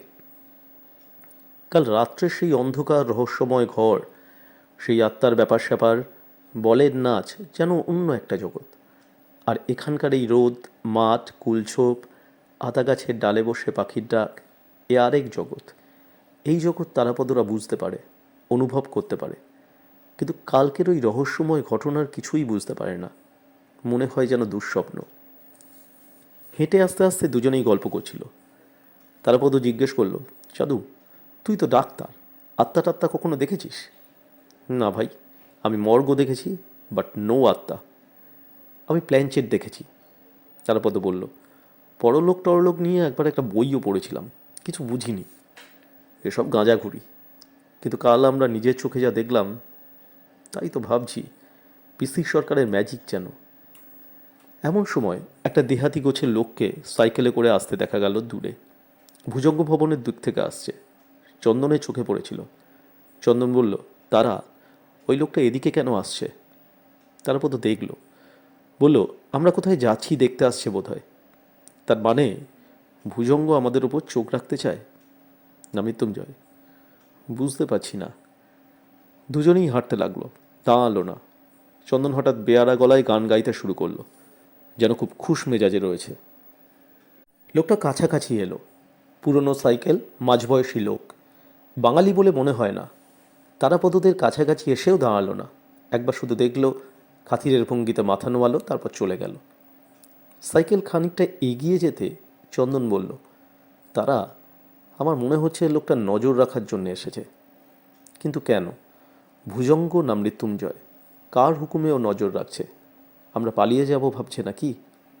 তারাপদ বলল, সাধু, সম্পত্তির নিকুচি করেছে, চল আমরা এই ভূতের বাড়ি থেকে পালাই। মাথা নেড়ে চন্দন বলল, এত সহজে পালাবো কেন রে? আরও 2-4 দিন দেখি, অন্তত তোর পিসেমশাইয়ের অরিজিনাল মুখটা একটু দেখি। পালাবার জন্য তুই ভাবিস না, ওটা আমার হাতে ছেড়ে দে। সে ব্যবস্থা আমি করে রেখেছি, পালাবার জায়গা দেখে রেখেছি ভাই। আরও একটু এগিয়ে আসতেই আচমকা পাখির ডাকের মতো শোনা গেল। ডাকটার একটা আলাদা সুর ছিল, কানে লাগে। চন্দন দাঁড়িয়ে পড়ল। তার দেখা দেখি তারাপদও দুপার এগিয়ে দাঁড়িয়েছিল। চন্দন আশেপাশে তাকালো। ডান দিকে খানিকটা উঁচু জমি, মস্ত মস্ত 2 পাথর। আশেপাশে ছোট ছোট পাথর টুকরো পড়ে আছে। রুক্ষ জায়গা, কাঁকড় ভরা মাটি, কোনো গাছপালা চোখে পড়ছে না। কাঁটা গাছের ছোট্ট একটু ঝোপ পাথরের পাশে, কোথাও কোনো পাখির চিহ্ন নেই। চন্দন কিছু বোঝবার আগেই একটা ছোট ঢিল এসে পায়ের কাছে পড়ল। তারপরেই পাথরের আড়াল থেকে কিকিরার মুখ উকি মারল। আরে আপনি? চন্দন অবাক। তারাপদকে বলল, কিকিরা। হাতছানি দিয়ে কিকিরা ডাকলেন। তারাপদরা এগিয়ে গেল। কিকিরা বললেন, এখানে আসুন স্যার, গুড়ি মেরে চলে আসুন। তারাপদরা পাথরের আড়ালে গেল। কিকিরা বললেন, একটু আগেই একটা চেলাকে দেখলাম, দেখেই শেল্টার নিয়েছি। আমরা আপনার কাছেই যাচ্ছিলুম। আমিও আপনাদের খোঁজে আসছিলাম, মনে হচ্ছিল দেখা হয়ে যেতেও পারে। ওই লোকটাকে আপনি চেনেন? না, তবে আন্দাজ করতে পারি। ও কি আমাদের উপর নজর রাখছে? মনে তো হয় স্যার, তবে ও ব্যাটা অনেকটা চলে গেছে, দেখতে পাবে না আর। যদি দেখি ফিরে আসছে, আপনাদের বলবো, আপনারা সোজা ভুজঙ্গভূষণের বাড়ির দিকে হাঁটতে শুরু করবেন। চন্দনরাও একবার দেখে নিল, লোকটা বেশ দূরে চলে গেছে। সেখান থেকে পাথরের আড়ালে তাদের দেখতে পাবে না। না পেলে কি ভাববে বলা মুশকিল। মাঠের মধ্যে দুটো লোক নিশ্চয়ই ভ্যানিশ হয়ে যেতে পারে না, কিন্তু অন্য সন্দেহই বা কী করবে। ভাববে এদিক ওদিক ঘুরে বেড়াচ্ছে। কিকিরা বলল, খবর বলুন স্যার। তারাপদ বলল, খবর অনেক, কিন্তু এখানে বলবো? এখানেই স্যার নিরাপদ। যদি লোকটা এখনই না ফিরে আসে তাহলে এই হলো বেস্ট জায়গা। যদি আসে, সামনে গিয়ে মনের সুখে নিজেরা গল্প করবেন, লাফাবেন, নাচানাচি করবেন, যেন ওর মনে হয় আপনারা কলকাতার লোক, ছেলে মানুষ, বাইরে বেড়াতে এসে বেজায় খুশি হয়েছেন। আপনাকে যদি দেখতে হয়? পাবে না স্যার, পাবে না। আমি মিলিটারি পজিশন নিয়েছি। চন্দন একটা সিগারেট ধরালো। কিকিরা বলল, দিন স্যার, একটা ধোঁয়া দিন, টানি। কিকিরা সিগারেট নিয়ে ধরালেন। তারাপদ খুব সংক্ষেপে গতকালের ঘটনা বলে ভুজঙ্গভূষণের সঙ্গে সাক্ষাতের বিবরণটা দিল। তার গলার স্বর থেকে বোঝা যাচ্ছিল তারাপদ উত্তেজনা, ভয়, বিশ্বাস অবিশ্বাসের দ্বিধার মধ্যে রয়েছে। কিকিরা মনোযোগ দিয়ে সব শুনলেন। আজ তার বেশবাস খানিকটা অন্যরকম। পরনে পাজামা, গায়ে কেমন আলখাল্লা ধরনের জামা, মাথায় গরম হনুমান টুপি, টুপির তলার দিকটা গোটানো, পায়ে খাকি কেটস জুতো। চন্দন বলল, মশাই, ভুজঙ্গ আত্মা নামায়, আপনি জানেন? কিকিরা ধীরে ধীরে মাথা নাড়লেন। জানি। ব্যাপারটা কি? ব্যাপারটা আপনারা এমনিতে বুঝবেন না। একে বিদেশিরা সিয়াঁস বলে। সিয়াঁস? সেটা আবার কি? সেটা একটা অদ্ভুত ব্যাপার। আত্মা টাত্মা নামানো হয়, আত্মাদের দিয়ে নানা রকম ভেলকি দেখানো হয়। আপনি আত্মা মানেন? আমার মানামানির কথা জিজ্ঞেস করবেন না। আত্মা মানি কি না আমি জানি না, তবে ভুজঙ্গর আত্মা টাত্মা মানি না। তারাপদ বলল, তাহলে কেমন করে এই অদ্ভুত ঘটনাটা ঘটালো? কিকিরা চুপ করে থেকে কিছু ভাবলেন, তারপর বললেন, কেমন করে ঘটলো তো আমি বলতে পারবো না। নিজের চোখে দেখলে বলবার চেষ্টা করতাম। কিন্তু স্যার, আমি বলছি, এই হলো ভেলকি, বড় রকমের ম্যাজিক। ভুজঙ্গ এই ভেলকি দেখিয়েই তার প্রতিপত্তি করেছে। বহু লোকের সর্বনাশও করেছে সেই সঙ্গে। কেউ কেউ শেষ পর্যন্ত পাগলের মতো হয়ে গেছে, কারো কারো যথা সর্বস্ব গিয়েছে। আপনারা ওই পিশাচের ধোঁকায় ভুলবেন না। চন্দন বলল, আপনি আমাদের কি করতে বলছেন তাহলে? আমি বলছি, আপনারা রয়ে শুয়ে থাকুন, ভয় পাবেন না। চোখ খুলে ভুজঙ্গর বাড়ির সব কিছু লক্ষ্য করার চেষ্টা করুন। আপনাদেরও প্রাণে মারার সাহস করবে না। শুনুন স্যার, এই মানুষটা কিকিরা দি গ্রেট একেবারে অপদার্থ নয়। জসিডিতে আমার অনেক মক্কেল আছে, তার মধ্যে একজন রয়েছে পুলিশের লোক, তেওয়ারি সাহেব। আমি তাকে বলে এসেছি, ভুজঙ্গ যদি বেশি চালাকি করার চেষ্টা করে, এবার আমি ওকে ছাড়ব না। তারপর তো কিকিরার মুখ দেখতে লাগলো। মানুষটির চোখ দেখলে বোঝা যায় কিসের যেন এক জ্বালা তার চোখে ঝকঝক করে উঠেছে।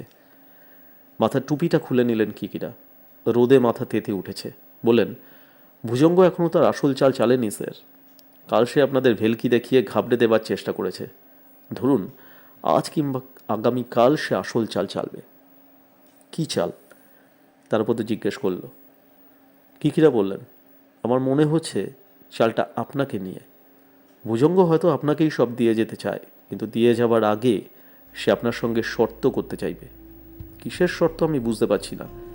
ভুজঙ্গ এত শট আর শয়তান যে তার চাল আগে থেকে বোঝা যায় না। তাই বলছি, আপনারা ধৈর্য ধরে থাকুন, দেখুন, ভয় পাবেন না। আমি এখানেই থাকবো, আপনাদের খোঁজখবর করব। যদি কোনো বিপদে পড়েন, ভুজঙ্গ রাস্তা বলে রামবিলাস বলে যে কচুয়ান আছে তাকে বলবেন। রামবিলাস আমার লোক, বুঝলেন? আমি কোথায় থাকবো সে জানে। তারাপদরা অবাক হয়ে কিকিরার দিকে তাকিয়ে থাকলো। চন্দন বলল, ভুজঙ্গের বাড়িতে আপনার লোক কে কে আছে? কিকিরা যেন কতই লজ্জা পেয়েছেন এমনভাবে হাসলেন। বললেন, স্যার, আমার ধাতটাই হলো ম্যাজিশিয়ানের। সব খেলাই ধীরে সুস্থে দেখাতে হয়, ঝট করে দেখাতে নেই। যথা সময়ে সবই দেখতে পাবেন। তারাপদ বলল, কিকিরা বাবু, আপনি সাধু মামাকে চেনেন? কিকিরা কেমন একটু হেসে বললেন, চিনি। কেমন চেনেন? ভালো করেই চিনি। দয়া করে আমায় এখন আর কিচ্ছু জিজ্ঞেস করবেন না। আপনারাও আর দেরি করবেন না।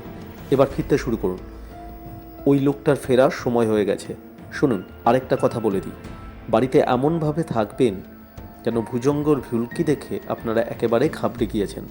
কাউকে বুঝতে দেবেন না আপনারা ব্যাপারটা সন্দেহ করছেন। আর হ্যাঁ, কাল আমি আপনাদের জন্য একটা জিনিস নিয়ে আসব।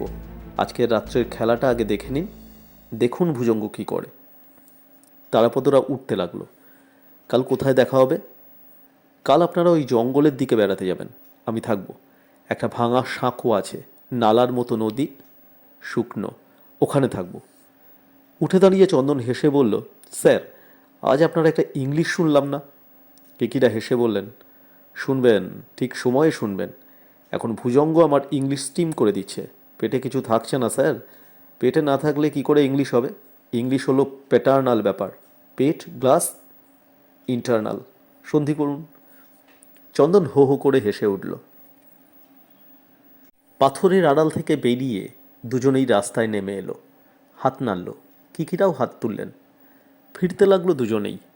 তারাপদ বলল, সাধু, আমার মনে হচ্ছে ভুজঙ্গর বেশ কিছু শত্রু আছে। তারা একটা দল করেছে। সেই দলের সাধু মামা, কিকিরা, রামবিলাস নাকি নাম বলেন, কিকিরা, ওরা আছে। আর ভুজঙ্গর দলে আছে তার চেলারা।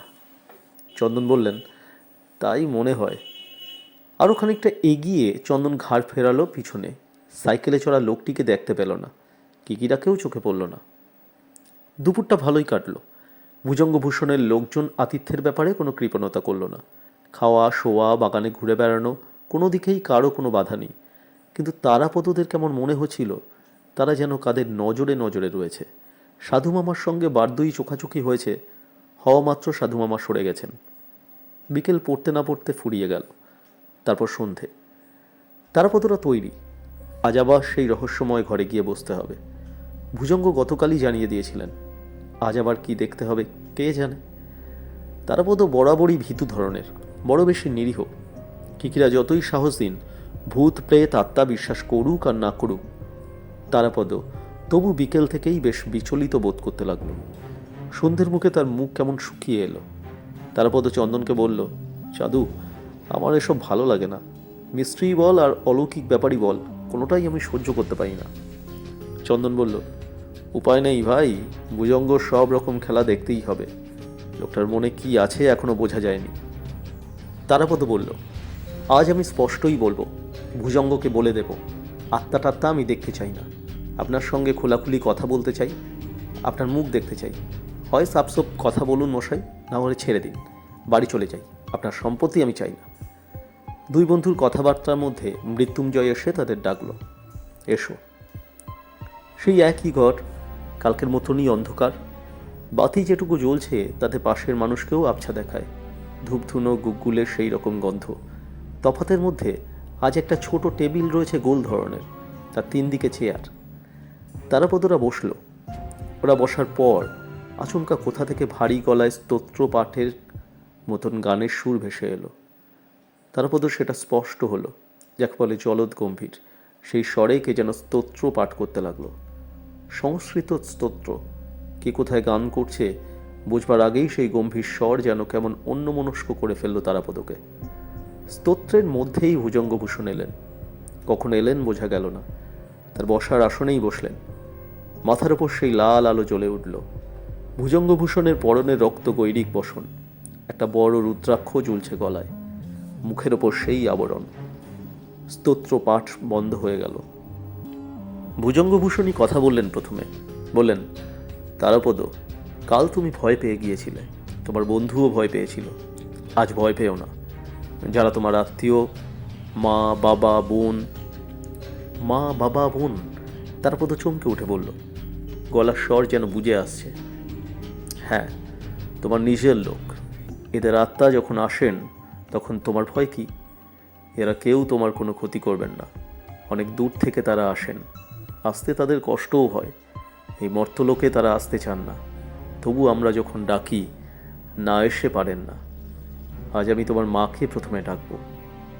মা? তোমার মা আমার আত্মীয়া। আমরা তাকে ছেলেবেলায় বেনু বলে রাখতাম। বলতে গেলে আমার বোনেরই মতন। আমি বেনুকে ডাকব। তারাপদর গায়ে কাঁটা দিল। মা? মা আসবে? কোন ছেলেবেলায় বাবাকে সে হারিয়েছে, স্কুলে পড়ার সময়। তারপর মাই ছিল তার সব। কত কষ্ট করে তাকে মানুষ করেছে। সেই মা আজ আসবে তার কাছে? মা তাহলে আজও আছে, এই জগতে নয়, অন্য জগতে, হয়তো স্বর্গে। মা কি তাকে দেখতে পায়? তারাপদর বুকের মধ্যে কত দুঃখ যেন টনটন করে উঠল।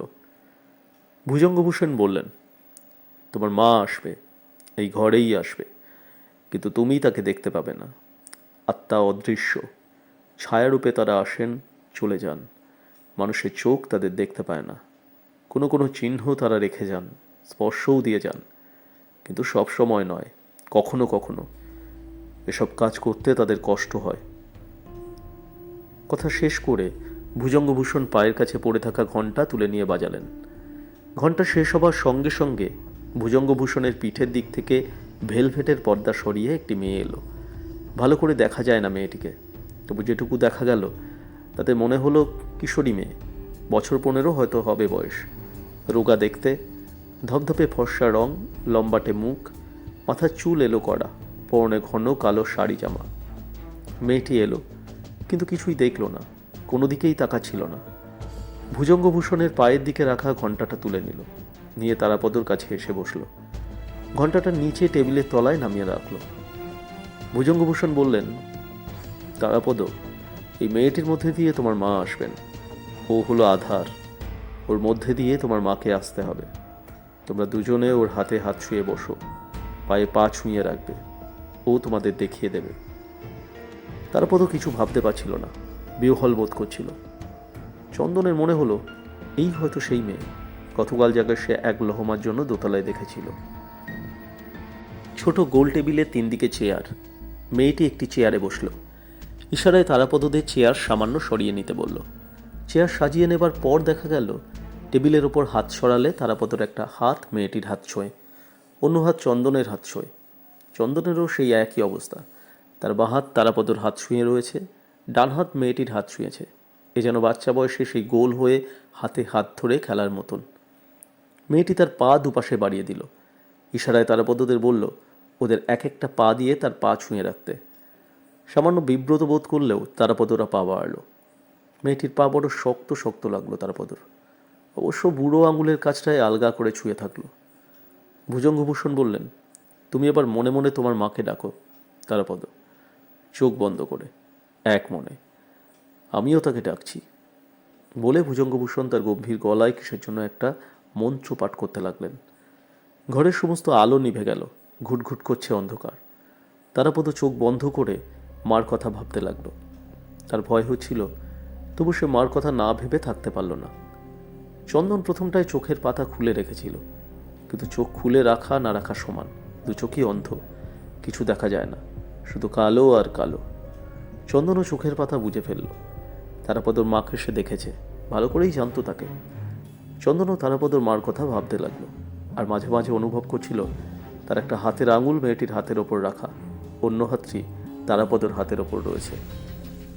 কতক্ষণ সময় যেন চলে গেল, কোনো শব্দ নেই। শেষে ভুজঙ্গভূষণ চাপা গলায় বললেন, বেনু, তুমি এসেছো? তুমি কি এসেছো?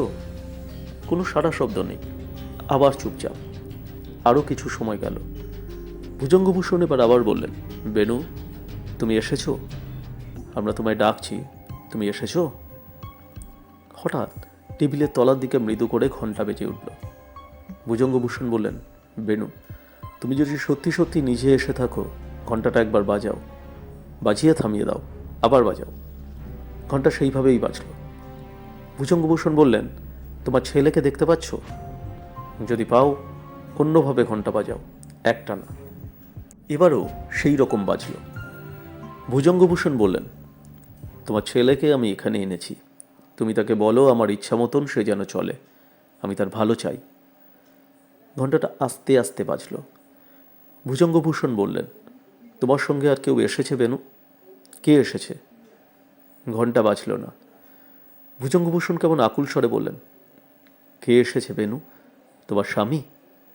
ঘণ্টা এবার জোরে বেজে উঠল। তারাপদ সমস্ত কিছু ভুলে চিৎকার করে উঠল, বাবা! বলার সঙ্গে সঙ্গে সে হাত টেনে নিয়েছিল। মেয়েটি কেমন শব্দ করে উঠল, যেন ঘুমের ঘোর থেকে চমকে উঠে শব্দ করেছে। ভুজঙ্গভূষণ বললেন, কি হলো, কি হলো? বাতি জ্বলে উঠল, সেই মৃদু আলো। মেয়েটি টেবিলের উপর মুখ রেখে পড়ে আছে, হাত ছড়ানো, থরথর করে কাঁপছে। ভুজঙ্গভূষণ তারাপদকে বললেন, কি করেছিলে তোমরা? বেনু চলে গেছে। তারপর তো ভয়ে ভয়ে বলল, কিছু করিনি, হাত ছেড়ে দিয়েছিলাম। কঠিন গলায় ভুজঙ্গভূষণ বললেন, মূর্খ, সমস্ত বৃথা গেল। যাও, তোমরা চলে যাও, ওকে ছুঁয়ো না, ধীরে ধীরে ও সুস্থ হয়ে উঠবে। তারাপদরা অপরাধীর মতন চেয়ার ছেড়ে উঠে দাঁড়ালো। সকালে তারাপদ চেহারা দেখে চন্দন বেশ ঘাবড়ে গেল। মুখ কেমন থমথম করছে তারাপদর, উদাস চোখ, বারবার নিঃশ্বাস ফেলছে শব্দ করে। কিসের এক দুঃখ যেন তার সমস্ত মুখ ম্লান করে রেখেছে। কথাবার্তা বলতেও তার তেমন ইচ্ছে করছে না। আপন মনে কত কী যে ভাবছে তারাপদ, কে জানে। চন্দন বুঝিয়ে সুঝিয়ে বলল, তুই এত মুষড়ে পড়লে চলবে কেন? কি হয়েছে তোর? তারাপদ চুপচাপ, কথার জবাবই দেয় না। শেষে বলল, কাল আমার মা এসেছিল, একবার যদি দেখতে পেতাম। চন্দন বলল, তুই সত্যিই বিশ্বাস করিস মাসিমা এসেছিলেন? তুই করিস না? চন্দন বুঝতে পারছিল না বিশ্বাস করা উচিত কি উচিত নয়। সে বিশ্বাস করতেও চাইছে না, আবার অবিশ্বাস করারও জোর পাচ্ছে না। তারাপদ ধরা ধরা গলায় বলল, মার সঙ্গে বাবাও এসেছিল জাদু। আমার বাবা, স্কুলে যখন ক্লাস 8-এ পড়ি সেই সময় বাবা মারা গেছে।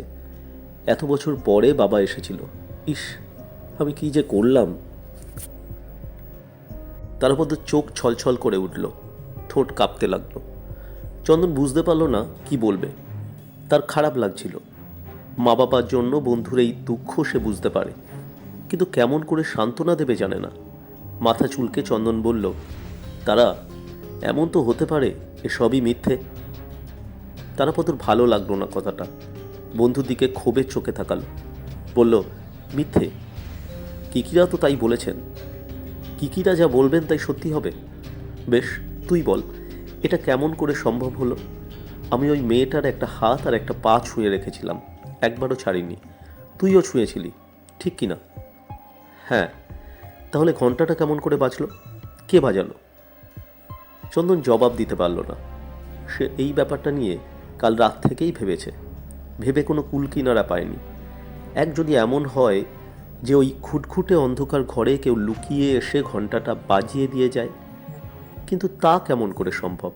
লোকটা আসবে, বাজাবে, চলে যাবে, আর তারা দুজনে কিছুই বুঝতে পারবে না। চন্দন বলল, আমিও বুঝতে পারছি না। আচ্ছা তারা, ঘন্টা যেটা বেজেছিল সেটা আমাদের টেবিলের তলায় ছিল, সেটা ঠিক তো? নিশ্চয়ই। কেন, তোর সন্দেহ হচ্ছে? না, আমারও হচ্ছে না। তবু তোকে কাল যে বলছিলাম রাত্রে, কেউ যদি লুকিয়ে এসে বাজিয়ে দিয়ে যায়। বাজে কথা বলিস না। অত অন্ধকারে এসে ঘন্টা খুঁজে বাজিয়ে দিয়ে যাবে, আর আমাদের গায়ে পায়ে কোথাও তার ছোঁয়া লাগবে না, তা কি হয়? তুই একটা জিনিস ঠিক জানবি, যতই অন্ধকার থাকুক, তোর গায়ের পাশে কেউ যদি এসে দাঁড়ায়, তুই নিশ্চয়ই বুঝতে পারবি, বাই ইনস্টিংক্ট। চন্দন অস্বীকার করতে পারল না। তারাপদ বলল, তারপর আমরা হাত ছেড়ে দেওয়ার সঙ্গে সঙ্গেই প্রায় বাতি জ্বলে উঠেছিল। যদি কেউ এসে থাকে, অত তাড়াতাড়ি পালাবে কোথায়? স্বীকার করে নিল চন্দন। এমন সব রহস্যময় কাণ্ড পরপর দুদিন তারা দেখল যে কোনো রকমেই তা ব্যাখ্যা করা যাচ্ছে না। তাহলে কি সত্যিই আত্মা আছে? মানুষ মারা যাবার পর এই জীবলোকে না থাকলেও অন্য কোনো জায়গায় থাকে, মানে তাদের আত্মা থেকে যায়? হাজার হাজার বছর ধরে কত মানুষ এই জগতে এসেছে, চলে গেছে। সবাই কি তাহলে অন্য কোনো জগতে, অন্য কোনো লোকে আছে? কোটি কোটি আত্মা সেখানে কেমন করে আছে? বিশ্বাস করতে ইচ্ছা করল না চন্দনের। সে ডাক্তার, মানুষ একটা বিচিত্র যন্ত্রের মতো। সে জানে ভগবান কেমন করে এই যন্ত্র তৈরি করেছিলেন, কিন্তু এই যে যন্ত্র, এর কোনো তুলনা নেই। চাঁদে যাওয়া চেয়েও এ অনেক রহস্যময়। সেই যন্ত্র যখন অচল হয়ে যায় কোনো কারণে, তখনই মৃত্যু। তারপর আর কিছু থাকতে পারে না। থাকতে পারে না, কিন্তু এসব কেমন করে হচ্ছে? চন্দন অত শত আর ভাবতে পারল না। বলল, নে ওঠ, কিকিরার সঙ্গে দেখা করার সময় হয়ে গেছে। তারপর তো এতই মুষড়ে পড়েছিল যে কিকিরার কাছে যাওয়ার জন্য গা করল না। বলল, আমার আর ভালো লাগছে না, তুই যা। চন্দন অবাক বন্ধুকে দেখতে লাগলো। তুই যাবি না মানে? আমার ইচ্ছে করছে না। কিন্তু কিকিরা এই ব্যাপারটা আমাদের বুঝিয়ে দিতে পারেন। মুখে অনেক কিছু বুঝিয়ে দেওয়া যায় চাঁদু, তারাপদ বলল। মন তা মানতে চায় না। চন্দন বন্ধুর এই ভেঙে পড়া ভাব পছন্দ করলো না। বলল, তুই এখানে বসে থেকে কি করবি একলা একলা? তার চেয়ে কিকিরার কাছে চল, কিকিরাকে সব বলি। আমার তো মনে হয় কিকিরার পরামর্শ খুব দরকার এখন। তারাপদ বলল, তুই যা, আমি একবার সাধু মামাকে ধরবার চেষ্টা করি। সাধু মামা আমার মা বাবার কথা সবই জানে। দেখি সাধু মামাকে দিয়ে যদি কোনো কথা বলাতে পারি। চন্দন কি ভেবে তারাপদর কথায় রাজি হয়ে গেল। তারাপদ যদি সাধু মামাকে দিয়ে দু চারটে কথা বলাতে পারে ভালোই হবে। চন্দন বলল, ঠিক আছে, তুই এই বাড়িটার দিকে নজর রাখ। সাধু মামাকে যদি ধরতে পারিস ধর, আমি কিকিরার সঙ্গে দেখা করে আসি। এ বাড়িতে সাইকেল আছে, একটা সাইকেল বাগিয়ে এক চক্কর ঘুরে আসতে পারলে ভালো হয়। চল দেখি কি করা যায়। দুই বন্ধু বাগানের রোদে পায়চারি করতে করতে মৃত্যুঞ্জয়কে খুঁজতে লাগলো। চন্দন একটা সাইকেল জুটিয়ে চলে গেছে অনেকক্ষণ। তারাপদ সেই বাগানেই ঘুরে বেড়াতে বেড়াতে শেষ পর্যন্ত পেয়ারা গাছের ছায়ায় এসে বসেছিল। মৃত্যুঞ্জয় আজ তারাপদর সঙ্গ ছাড়তে চাইছিল না, গায়ে যেন লেপ্টে ছিল অনেকক্ষণ। বোধহয় চন্দনকে একটা সাইকেল তাড়াতাড়ি জুটিয়ে দিয়ে সে তারাপদকে একলাই পেতে চাইছিল। তারাপদ নিরীহ সরল মানুষ, হয়তো অনেক সময় বোকামি করে ফেলে, কিন্তু মৃত্যুঞ্জয় লোকটাকে দেখা পর্যন্ত তার মন যেরকম বিগড়ে আছে তাতে লোকটার সঙ্গে মেলামেশা করতে চাইছিল না। তাছাড়া মানুষ যাকে সন্দেহ করে তার কাছে মন খোলা হয় না, হতে পারে না। তারাপদ একেবারে বোকা নয়, সে মৃত্যুঞ্জয়ের উদ্দেশ্য জানে না যদিও, তবু খুব সাবধানে কথাবার্তা বলতে লাগলো। কথাবার্তা বলতে বলতে বুঝলো লোকটা যতই ধূর্ত শয়তান হোক, তার মনের ইচ্ছাটা একেবারে গোপন রাখতে শেখেনি। মৃত্যুঞ্জয় চায় না তারাপদ এ বাড়িতে বেশি দিন থাকে। হ্যাঁ, কথাবার্তা থেকে সেই রকমই আঁচ করল তারাপদ। বেলা আরও বেড়ে উঠল। শীতের রোদ মাথা গা তাতিয়ে যখন কপালে ঘাম ফোটাতে লাগলো, তারাপদ তখন পেয়ারা তলায় একা একা বসে একটা সিগারেট শেষ করল। এদিক ওদিক তাকিয়েও সে সাধু মামাকে কোথাও দেখতে পেল না। বাগান ফাঁকা। একটা দেহাতি মালি কিছু কাজকর্ম করছিল বাগানের একপাশে, সবজি বাগানে। সেও চলে গেছে। ডায়নামোটা আর চলছে না, শব্দ নেই। আকাশ একেবারে নীল, চিলটিল উঠছে অনেক উঁচুতে। তারপর তো বারবার তার মা বাবার কথা ভাবছে। বেচারি বাবা, দুঃখী মা, মা যে কত কষ্ট করে তাকে মানুষ করেছিল তারাপদই জানে। মা বাবা বেঁচে থাকলে আজ কি তারাপদর এমন অবস্থা হতো? পেয়ারাতলা ছেড়ে তারাপদ উঠে পড়ল। ভালো লাগছে না। কেন সে এখানে এলো? না এলে এমন করে তাকে দুঃখ পেতে হতো না। মা বাবাকে তো সে ভুলেই গিয়েছিল। ভুজঙ্গ নতুন করে সেই দুঃখ জাগিয়ে তুলল। শুধু জাগিয়ে তুলল না, তারাপদর এখন থেকে বারবার মনে পড়বে তার বাবা, মা, বোন, সকলেই যেন আকাশে বাতাসে কোথাও আছে, কোনো ছায়ালোকে, অদৃশ্য আত্মা হয়ে। অন্যমনস্কভাবে হাঁটতে হাঁটতে তারাপদ আস্তাবলের কাছে আসতেই হঠাৎ তার নজরে পড়ল খানিকটা তফাতে টালির একটা ভাঙাচোরা ঘরের একপাশে আতা ঝোপের দিকে সাধুমামা দাঁড়িয়ে। কি যেন করছিল সাধুমামা।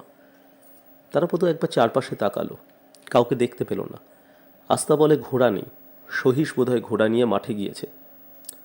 প্রায় চোরের মতন তারাপদ সাধুমামার কাছাকাছি এসে দাঁড়ালো।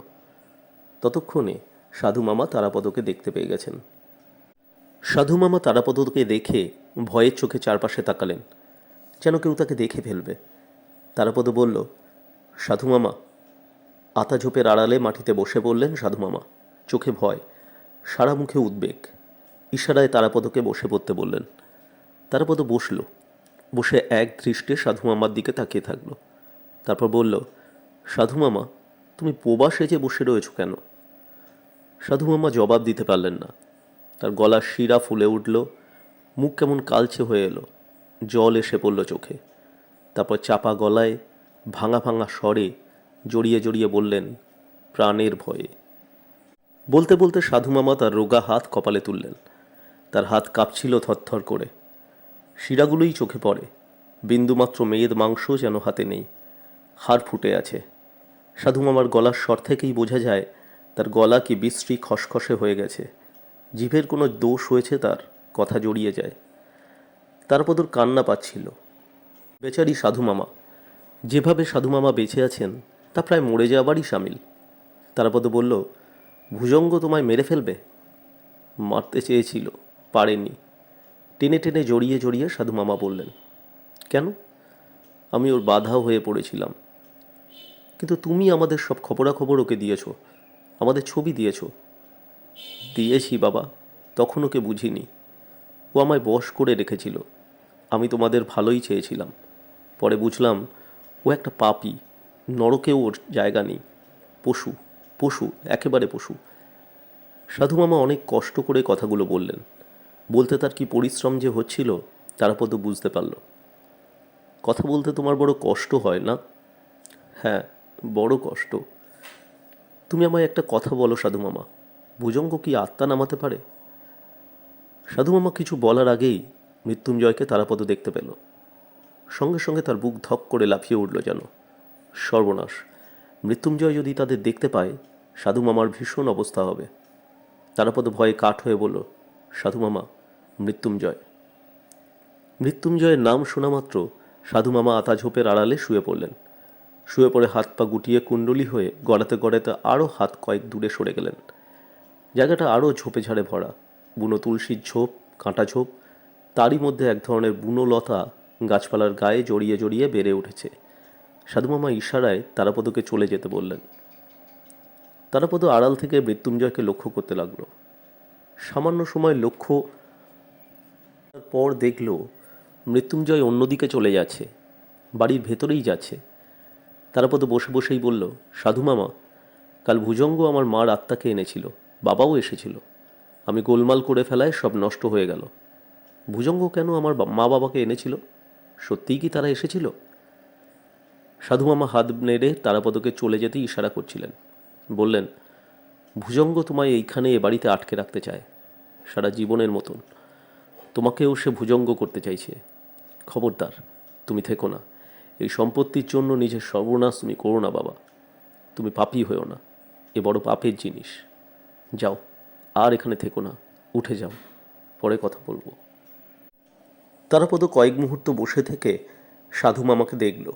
অবশ্য সাধু মামাকে দেখা যাচ্ছে না আর। আড়ালে মাটিতে শুয়ে আছেন, এমনভাবে কুণ্ডলি পাকিয়ে শুয়ে আছেন যে মুমূর্ষু জন্তুর মতন দেখাচ্ছে। দীর্ঘ নিঃশ্বাস ফেলে তারাপদ উঠে দাঁড়ালো।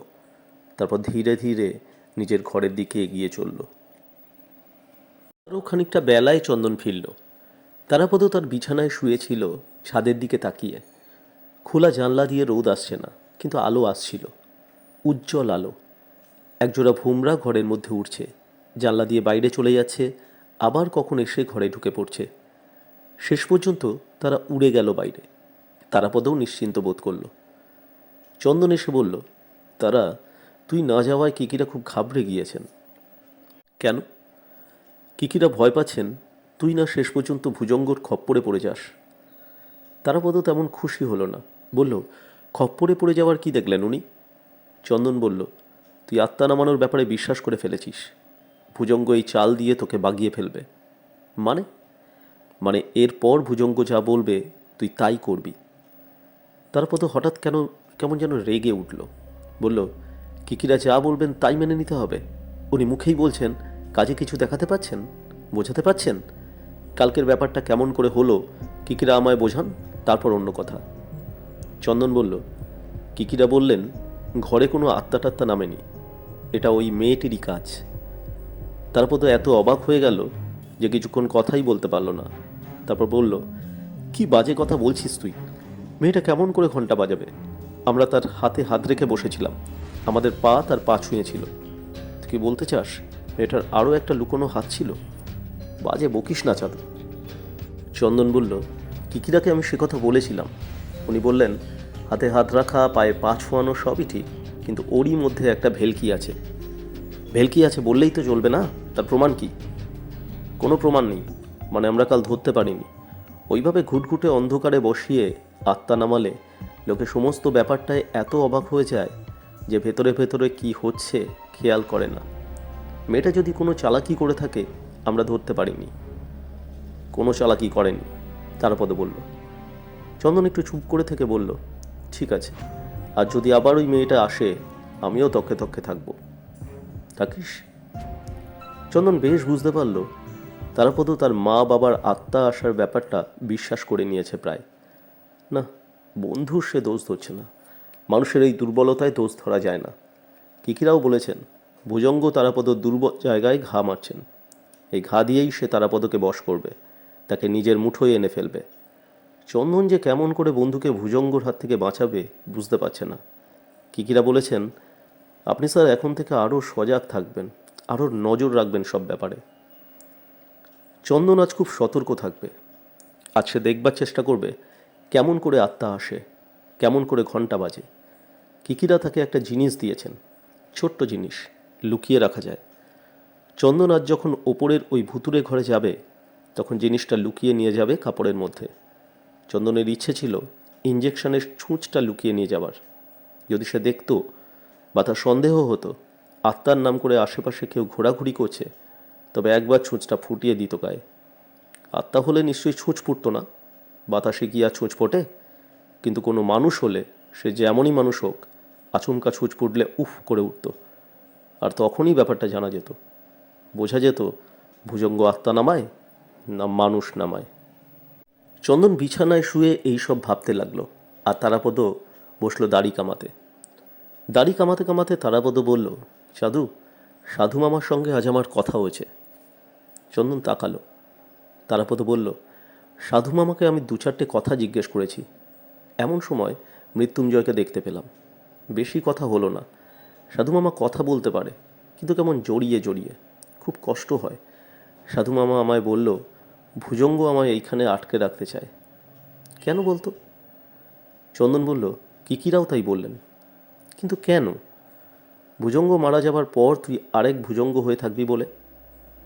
আমি কেন ভুজঙ্গ হয়ে থাকব? ভুজঙ্গই তোকে সে কথা বলবে, আমি কেমন করে জানবো? সন্ধেবেলায় আবার সেই আত্মা নামানোর ঘরে তারপর তোরা এসে বসল। তেমনই অন্ধকার ঘর, মিটমিটে আলো জ্বলছে গোটা দুই। সেই একইভাবে টেবিল চেয়ার সাজানো, বাড়তির মধ্যে একটা নিচু ধরনের টেবিল ভুজঙ্গর কাছাকাছি রাখা, তার উপর 2-1টা জিনিস, গোল বয়ামের মতো দেখতে। তারাপদরা বসে থাকলো তো বসেই থাকলো। ঘরের সেই অন্ধকারে চোখ যেন নরম হয়ে আসছিল। গন্ধও আজ চমৎকার লাগছিল, কেমন একটা আবেশ আসছিল। হঠাৎ চন্দন উঠে পড়ে তারাপদকে তার চেয়ারে আসতে বলল। তারাপদ কিছু বুঝলো না, কিন্তু চেয়ার বদল করলো। চন্দন ঘরের চারপাশ খুঁটিয়ে দেখবার চেষ্টা করতে লাগলো। পরপর 3 দিন এই ঘরে এলো তারা। এখন খানিকটা অভ্যস্ত হয়ে উঠেছে। প্রথম দিনের মতন অতটা গা ছমছম করে না।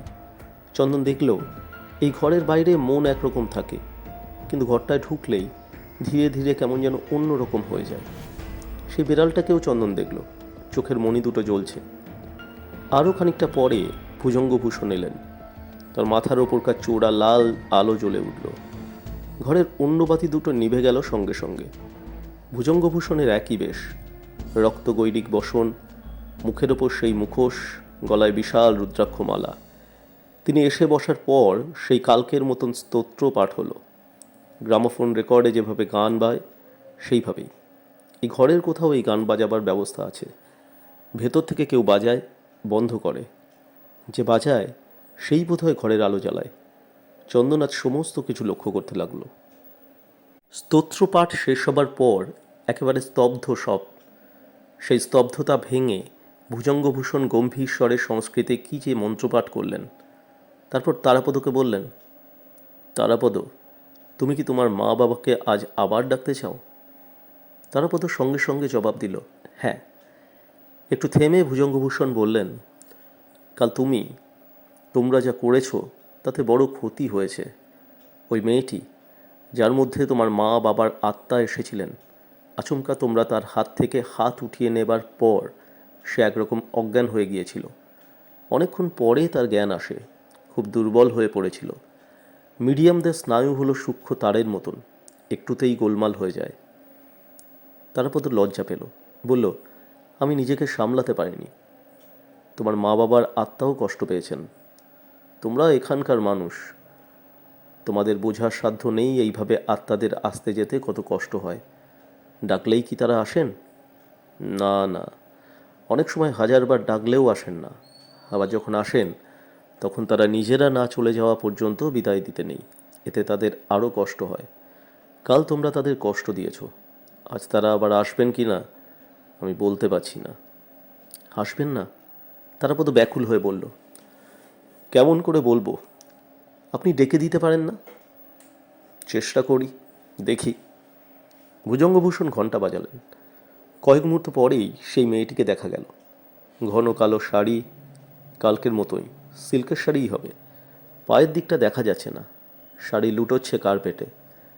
মাথায় এলো চুল, পিঠ পর্যন্ত ছড়ানো। মুখ বড় সাদা, অবশ্য লাল আলোয় কেমন লালচে দেখালো।